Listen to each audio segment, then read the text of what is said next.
creative friends.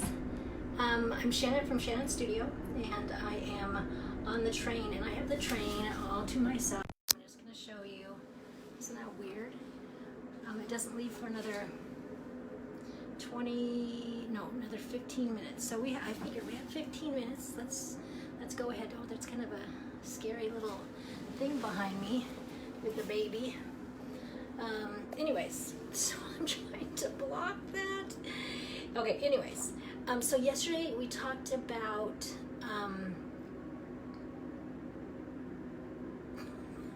it just totally left me what we talked about.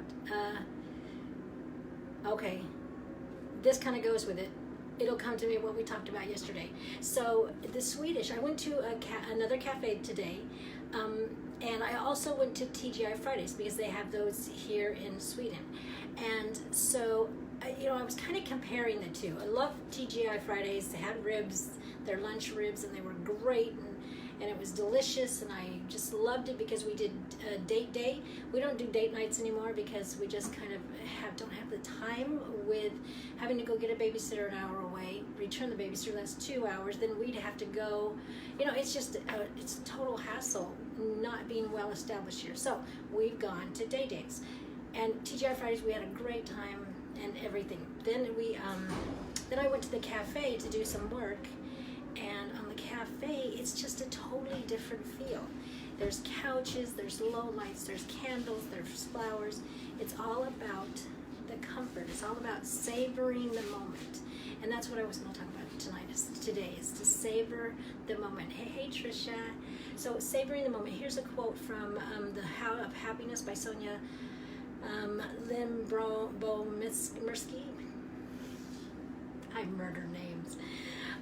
Luxuriating or indulging the senses is one of the key ways to promote savoring. And hey, Rose, and that's what the Swedish do. They savor. They sit and they take moments and they take their time. And there's tables for 5-6 people, and if you're 1 or 2 people, other people come sit at the table with you. It just is a more cozy family feel in a lot of these cafes, and that's what they go for. They go for the long moment. They go for the taking your time, and it kind of goes with what we had talked about yesterday. And part of that is like mindfulness, and mindfulness is it says in The How of Happiness, mindfully attentive to the here and now and keenly aware of your surroundings. So that's what I wanted to talk about, savoring the moment, being keenly aware of your surroundings. So like today when I was eating, it was like I was actually tasting and savoring. Savoring to me is like, it's more than tasty. It's like taking the deep, long moment, taking the deep, really, the savory flavors are more deep, and they've like cooked longer and kind of just a deeper feel. So the whole idea of being mindful. So there's a few ways that we can be more mindful, I think, in taking the, savoring the moment. One is to have time. You can't savor a moment and be rushed. It's not conducive. Those two things are not conducive. I mean, it is a possibility, but for the most part, it's not the best way to do something. That really is bothering me, that picture behind me. So savoring the moment takes time. And you have to be comfortable. I think having comfort and being in a comfortable place, and the Swedes are very good at that, making a place cozy.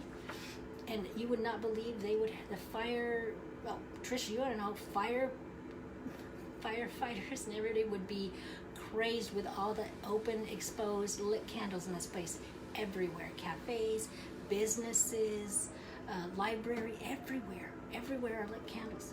Okay, so another thing is to, it's easier to be in the moment if there's a little quiet that goes with it. So if it's a little more quiet, being in a busy, hustling place doesn't really afford taking the time, making the moment, being present in the moment, clearing your mind of other thoughts.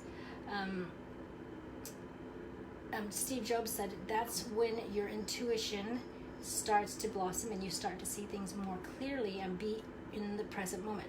It's when you relax, empty your mind, and take that time to just really focus on what's going on here and now. And let's see, more quiet, relax. Yeah.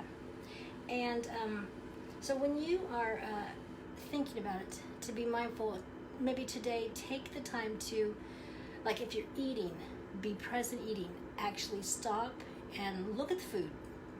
How many times have you eaten? I know I have, where I've eaten and it's like, oh, all of a sudden I'm done eating and I didn't even know it.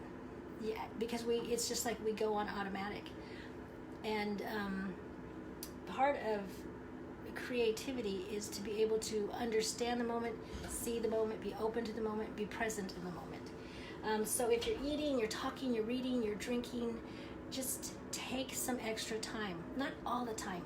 You don't have to do this every day, every moment, but take some time, and don't automatically go through moments, and don't routinely always go through moments, but take some time once in a while, once in your day maybe, or once a week. Take the time to really savor experiences and be present in the moment. So I think what we're going to do is start. Tell me what one of your favorite moments to savor is. What does it entail? What does it feel like? What does it look like? I really do like going to cafes and just having that moment where I just kind of quietly sit, relax, sit in a comfy, cozy couch. Somebody else fixes the food, and it's just very relaxing. Sometimes I people watch. So anyways, tell me what your moment is. I think that's all I had on here. Maybe I'm going to read this one more. Wired to create. Mindfulness helps us truly see what's around us, a skill of paramount importance in life and art. So I'll leave you with that. And I think they're going to start loading up. We have started loading up, but we'll leave in a few minutes. Anyways, remember you have a creative heartbeat, so listen for it. And I will be back tomorrow. Bye.